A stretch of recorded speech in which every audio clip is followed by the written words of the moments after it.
Baik, sekarang kita lanjutkan dengan pembahasan di keseimbangan pasar barang. Nah, keseimbangan pasar barang. Nah, perbedaannya dengan kemarin di keseimbangan pendapatan adalah hanya terletak di fungsi investasi. Biasanya di keseimbangan pendapatan itu untuk fungsi investasinya diketahui katakanlah 60 plus 0 sekian Y gitu.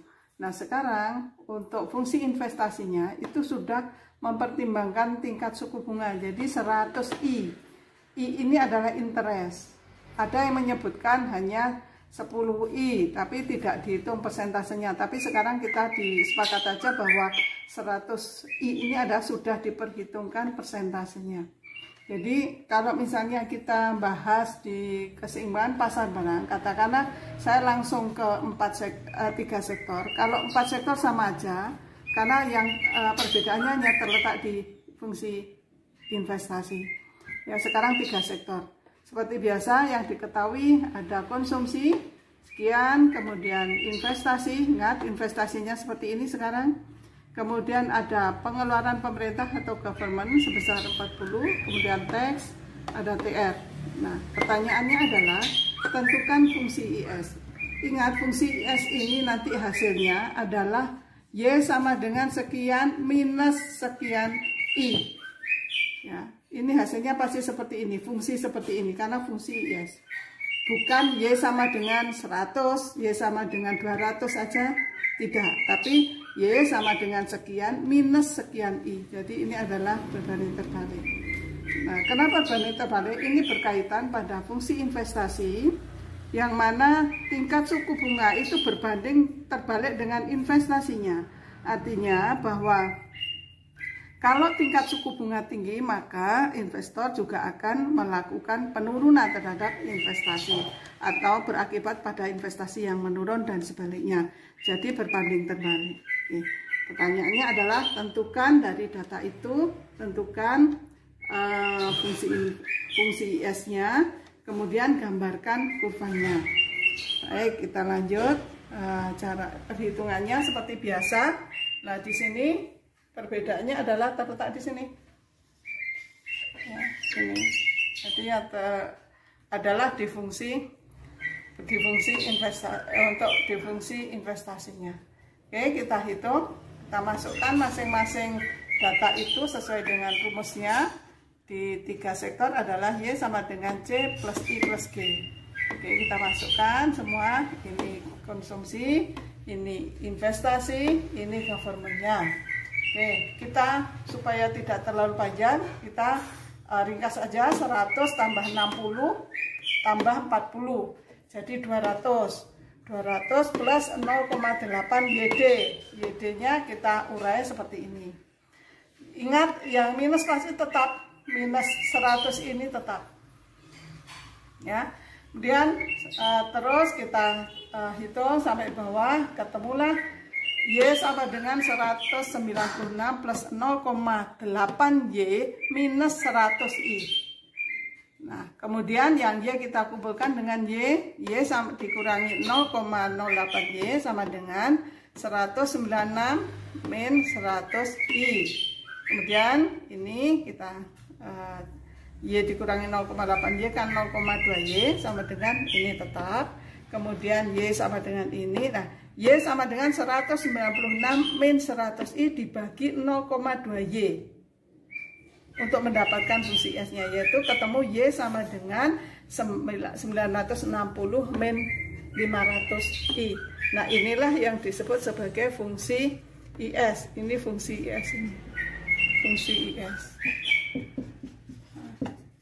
Fungsi IS. Oke. Nah, bagaimana untuk menggambar kurvanya? Menggambar kurvanya, ingat tadi adalah hasilnya adalah berbanding terbalik, ini ada minus.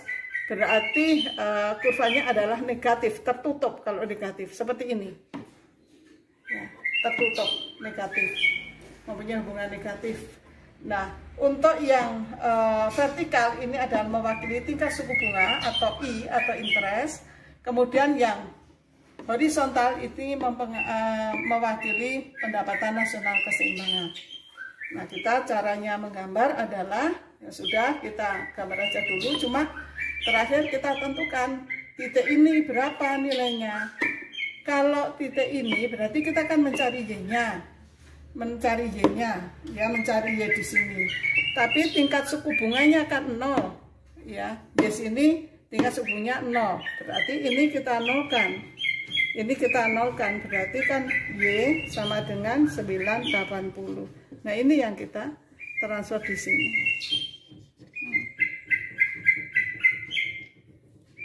Gitu. Jadi, kemudian untuk menentukan tingkat potongannya di I-nya, di tingkat suku bunganya berapa? Ya, kembali lagi, kalau di I ini kan berarti Y-nya 0. Gitu, Y-nya ini kita tutup, ini 0. Ini 0, berarti kan berapa I-nya? Ya 980 dibagi 500. Nah, ketemulah ini, ya, diambil dari ini. Gitu. Nah, setelah ini nanti ada pembahasan pendapatan, keseimbangan di pasar uang. Ya, kita lanjut nanti. Sekarang kita lanjutkan ke keseimbangan pasar uang. Ya, dalam keseimbangan pasar uang itu nanti kita akan mencari fungsi LM. Nah, apa yang dikatakan sebagai keseimbangan pasar uang? Artinya di sini adalah bahwa jumlah uang yang ditawarkan atau money supply itu sama dengan jumlah uang yang diminta. Nah, jumlah uang yang diminta, kita ingat bahwa orang itu untuk pegang uang, motif orang pegang uang itu kan ada 3 motif ini. Yang pertama adalah motif jaga-jaga, kemudian yang kedua motif transaksi, jadi uang untuk transaksi, untuk keperluan transaksi, kemudian untuk spekulasi. Nah, untuk yang jaga-jaga ini selanjutnya disingkat sebagai LJ, ya, untuk jaga-jaga. Kemudian untuk transaksi itu LT, yang mana baik LJ maupun LT itu dua-duanya dipengaruhi oleh Y, besar kecilnya pendapatan nasional. Nah, sedangkan yang ketiga spekulasi selanjutnya disebut LS, ya, itu dipengaruhi oleh besar kecilnya tingkat suku bunga. Nah, karena ini sama, LT sama LJ itu selanjutnya diringkas jadi L1, kemudian spekulasinya diwakili dengan L2, ya, diwakili dengan L2. Jadi sebenarnya sama, MS sama dengan L1 plus L2. Gitu. Nah, jadi ini syarat keseimbangannya, MS sama dengan MD. Misalnya, diketahui jumlah uang yang ditawarkan adalah jumlah uang yang beredar. Jumlah uang yang ditawarkan sebesar 400 misalnya. Kemudian jumlah uang yang diminta atau money demand-nya, misalnya fungsinya seperti ini, 200 min 100i plus 0,5y. Pertanyaannya adalah tentukan fungsi LM. Ya, kita masukkan. Lagi rumusnya adalah seperti ini, syarat utamanya keseimbangan pasar uang. 400 MS-nya, kemudian MD-nya ini. Nah, di sini ada 0,5Y. Ingat, 0,5Y ini yang dipengaruhi Y ini adalah mewakili dari untuk jaga-jaga dan transaksi, karena dua-duanya masing-masing dipengaruhi oleh Y. Cuma kita tidak menghitung untuk jaga-jaga itu berapa, kemudian untuk transaksi berapa, tapi kita tahunya datanya adalah 0,5Y. Nah, kemudian kita cari sampai kita cari Y-nya 0,5Y, kita pindah sini. Nah, kemudian langsung yang paling bawah ketemu Y sama dengan 200 plus 100i dibagi 0,5. Ya, 0,5. Nah, perbedaannya adalah terletak di sini. Nah, di fungsi LM akhirnya kita ketemu Y sama dengan 400 plus 200i. Ingat, untuk fungsi LM selalu plus. Kalau IS tadi adalah minus. Nah, kalau kita gambar kurvanya, seperti ini kurvanya terbalik. Nah, dimulai angka berapa? Dimulai angka 400 sesuai dengan ini. Ya, ini fungsi LM-nya. Jadi tergantung ini. Itu aja untuk yang LM. Nah, jadi untuk yang vertikal sama, untuk yang vertikal adalah tingkat suku bunga, untuk yang horizontal adalah pendapatan nasional. Kita gabung, bagaimana menentukan fungsi ISLM. Nah, artinya tadi yang pertama kita sudah menghitung fungsi IS-nya seperti ini, ketemu ini, hitungan yang pertama. Kemudian fungsi LM-nya ketemu ini. Pertanyaannya adalah tentukan tingkat suku bunga umum. Kenapa umum? Karena ini terdiri dari ini pasar barang, ini pasar uang. Jadi yang namanya adalah tingkat suku bunga umum. Kemudian tentukan tingkat pendapatan nasional, keseimbangan di pasar umum juga. Nah, ini nanti setelah ini kita gambarkan, kita hitung untuk tingkat suku bunganya. Baik, kita gabung. Tadi pertanyaannya adalah tentukan tingkat suku bunga umum dan tentukan tingkat pendapatan nasional keseimbangan di pasar umum. Nah, kita hitung, ya kita gabung ISLM untuk mencari keseimbangan di pasar umum. Sekarang kita cari tingkat suku bunganya dulu. Ya, ini fungsi IS, ini fungsi LM. Oke, fungsi IS, kita LM, kita mencari tingkat suku bunganya. Ya, tingkat suku bunga. Akhirnya ketemu tingkat suku bunganya adalah 0,83.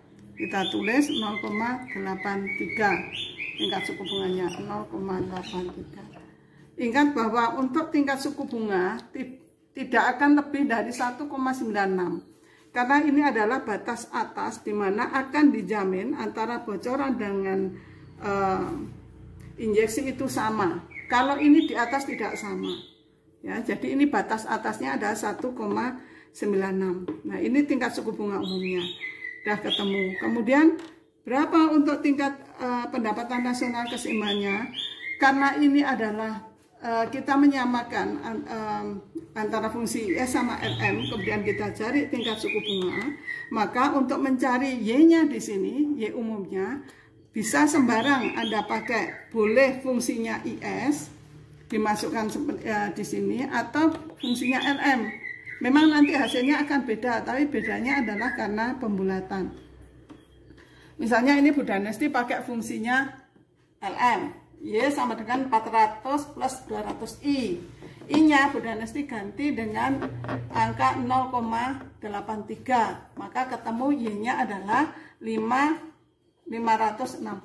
Kita tulis 566.